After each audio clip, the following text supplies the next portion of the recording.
The continuing saga of Prince Andrew's downfall has dragged with it not only his former public role, but the reputations, the prospects, the social positioning of his daughters. It's a Shakespearean example of how hereditary privilege magnifies both honour and disgrace, and unlike a Shakespeare play, the show shows no sign of closing.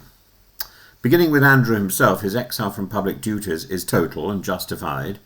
His association with the convicted predator Jeffrey Epstein, the catastrophic Newsnight interview, the quiet but costly legal settlement have left him in an indelible burden on the monarchy's credibility. He clings to Royal Lodge, quite literally a fortress of entitlement funded through a peppercorn lease and the late Queen's indulgence. Even that is now untenable.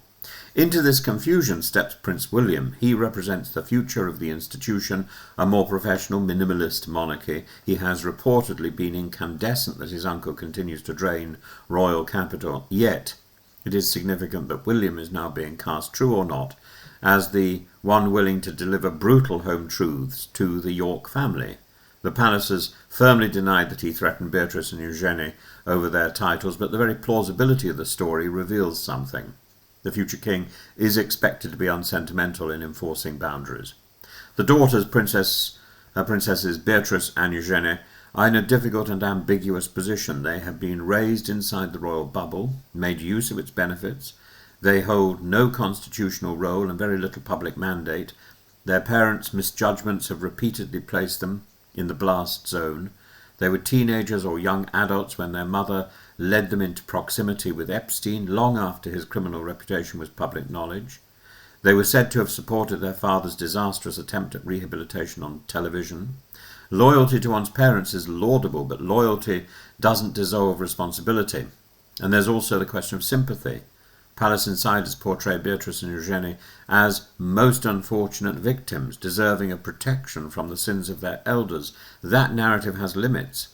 The true victims in the Epstein scandal are the girls and the women exploited and trafficked. It's distasteful to present two wealthy princesses as the primary casualties of a tragedy rooted in abuse and corruption. William and Charles have sensibly assured the sisters that their immediate security and accommodation in royal residences will continue. Stability matters, but the strategic direction is unmistakable. The monarchy is retreating from the swollen supporting caste of the past, and the age of minor royals selling illusions of grandeur at charity galas is over. Public goodwill is too precious to waste on nostalgia. Some commentators wish to see Beatrice and Eugenie leave the stage entirely. That may be too extreme. They are not responsible for their father's disgrace.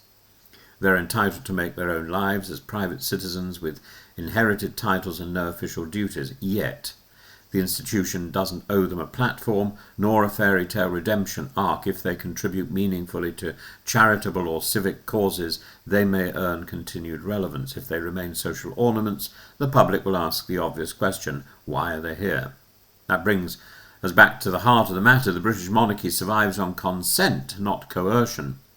Every scandal invites people to interrogate the entire premise of inherited influence. Andrew has done more than damage himself. He has forced a reckoning with the architecture of privilege. It's now William's task to reinforce what remains sound and strip away what is not.